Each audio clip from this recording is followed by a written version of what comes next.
I'm either going to come out of here looking like Einstein or an idiot as I pronounce the next performer's name here. Okay, here we go. Born in Astoria and raised in the lower Columbia region, Victoria Pitkinen Stoppiello. Whoa. Well, she has lived in Berkeley, Boulder, and Portland before moving to the Northwest Coast in 1985. Since 1996, she's been an essayist, news and feature writer for the Chinook Observer, the North Coast Citizen, Hipfish, and the no longer publishing Upper Left Edge. Her collection of essays, The South of Sand Island, Reflections on Fish, Fins, and Finding Out About Family in the Lower Columbia, that's 4 F's in that sentence, was published in 2016. She currently lives near the North Fork of the Nehalem River. All right, please welcome Victoria.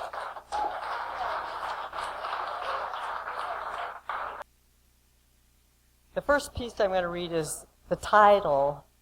Do I have the mic in the right spot, you guys? All right. The title is Fish Gift. I always interpret a gift of fish as a kindness. When I was given a big coho one September, the donor's eyes were bright as he gave me my choice between 2 fish in the back of his truck.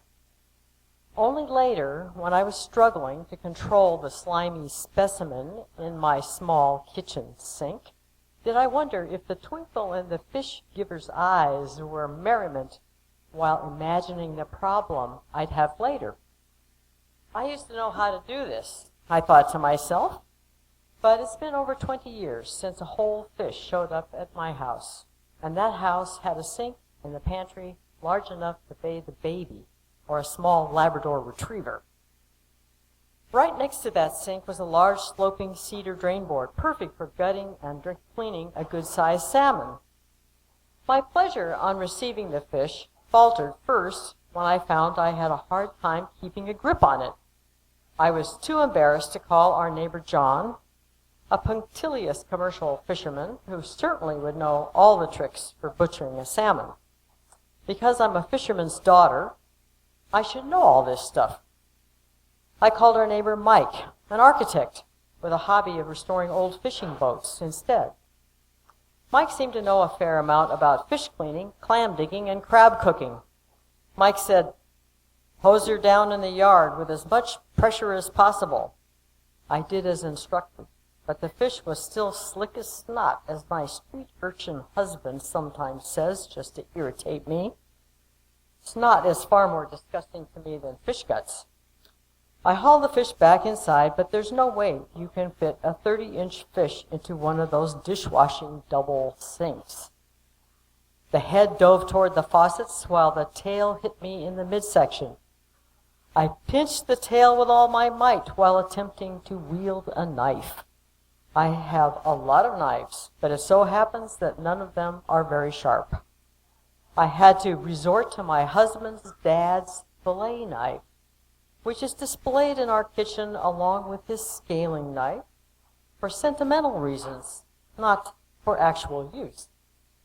My late father-in-law was an ardent and inclusive sport fisherman. Luckily, his knives were still sharp. Our large oak cutting board fit perfectly over the sink divider. Now I went about my task ass backwards. Just to reduce the sheer size of the beast, I cut the head off first. Hopefully the gods of fish cleaning karma would excuse this obvious disrespect. Next was gutting the fish, but no matter how I tried to maneuver, it seemed I'd make a mess of most of the kitchen. Reviewing my options, I put the cutting board and fish into the shower. Kneeling on the bathroom floor, I slid open the belly, and my suspicion was confirmed. She was packed full of eggs. The internal organs were minuscule by comparison. I held what I believed to be the heart, a tiny, firm pyramid. I was awed by what it represented. We speak of someone being big-hearted as in generous, soft-hearted as in sentimental, or having a lot of heart, meaning able to struggle through difficulties.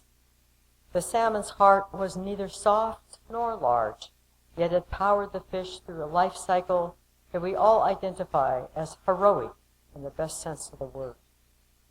The eggs were another matter, soft, red, multitudinous. It seemed a shame they weren't going to be laid on a gravel stream bed, or at least turned into caviar. The old-timers in my mom's family didn't throw anything away. The head went into fish head stew, the blood into some kind of patties only my grandfather would eat, and the eggs got cured for eating on hardtack. I admit I liked them. I called Elma, a neighbor and source of old-time fish cooking lore. She associated fish head stew with the Great Depression and never heard of eating salmon eggs. I'm not one to waste anything. I could boil up the head and at least eat the bits of salmon sheets. Would I have the courage to eat a salmon eye, something that repulsed me as a kid? One of my cousins says if you tackle your fears, you're stronger in the long run. Yet that's a challenge I'm not up to.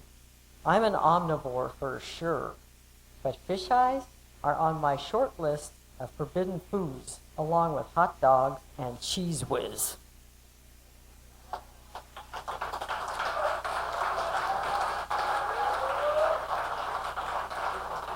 And by the way, my mother and her two sisters thought that the eyes were the best part of a salmon head stew. So, different strokes for different folks.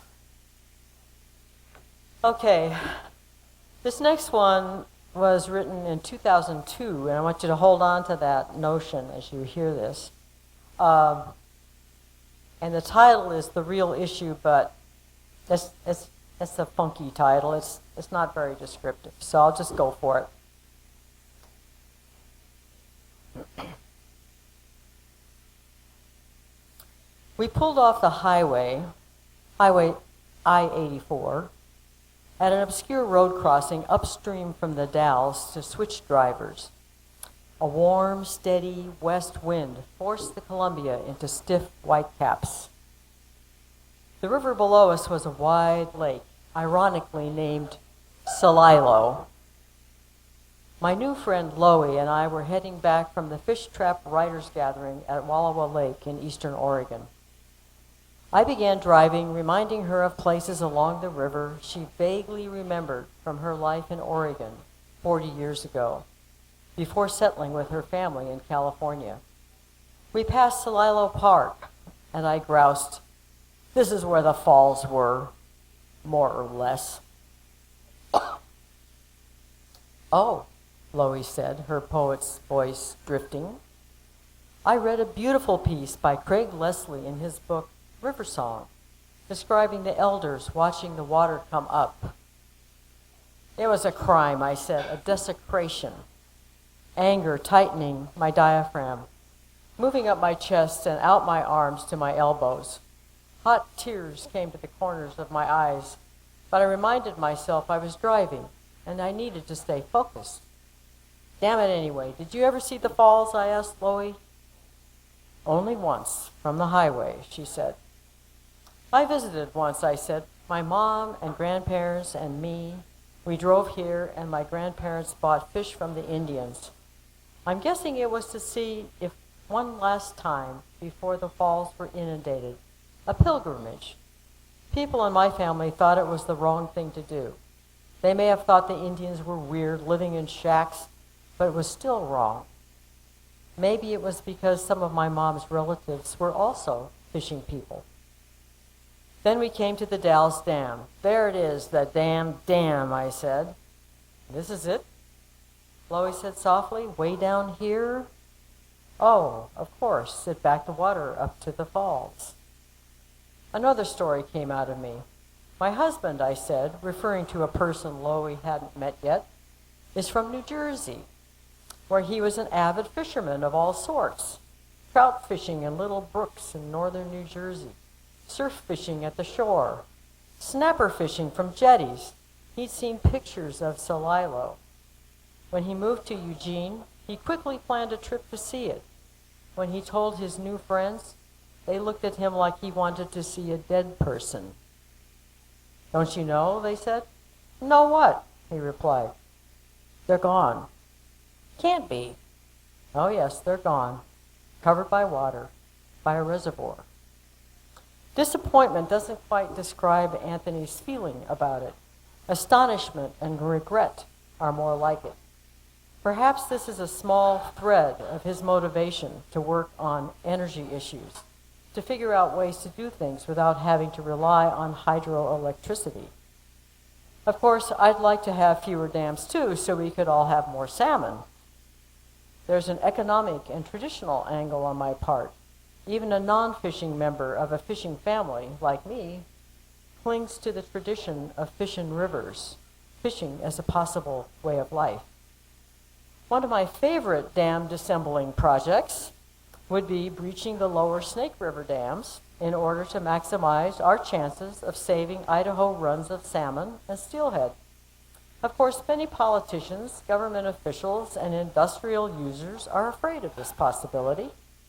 Not because the 4 snake dams are a big producer of electricity or even a major contributor to the Northwest's economy. No, they're afraid of the specter of Celilo, a shadowy possibility rising from the dead, looming like a thundercloud. If we take down the Snake River dams, then obviously we can conceive of removing the Dalles Dam too. But what a sign of hope and healing that could be. When we reached my friend Marnie's house in Portland for the night, it was a pleasure to introduce my new friend to my old friend. Lahey and I told tales of the writer's workshop and recounted our drive into sunset along the Columbia River. I told Lahey earlier, but wanted to repeat it to Marnie. One thing I want to see before I die is Celilo uncovered. Lots of people do, Marnie said. Yes, I said, they mention it, not just in quiet places like this, but out in the open at public meetings. That's what the power people are afraid of. The drumbeat to breach the lower Snake dams is a little tap, tap, but underneath there's a slow, deep tone of another drum to uncover Celilo, to remove the Dalles Dam, that damn thing.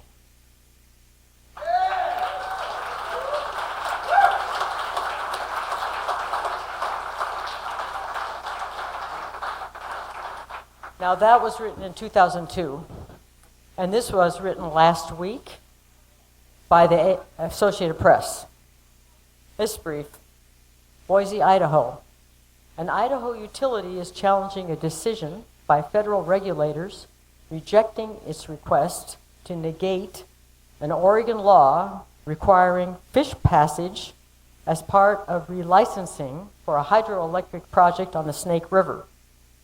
Idaho Power on Friday, just like last Friday, petitioned the U.S. Court of Appeals for the District of Columbia Circuit to review the Federal Energy Regulatory Commission's decision in January.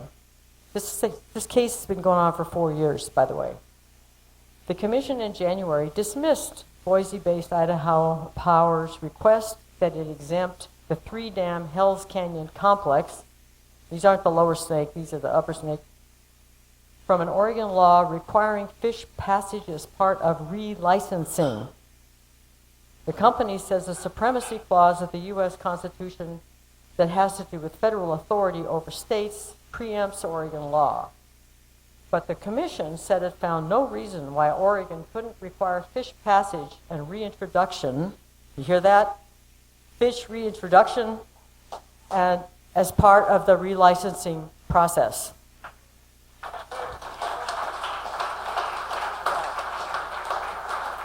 We need more politics on this issue.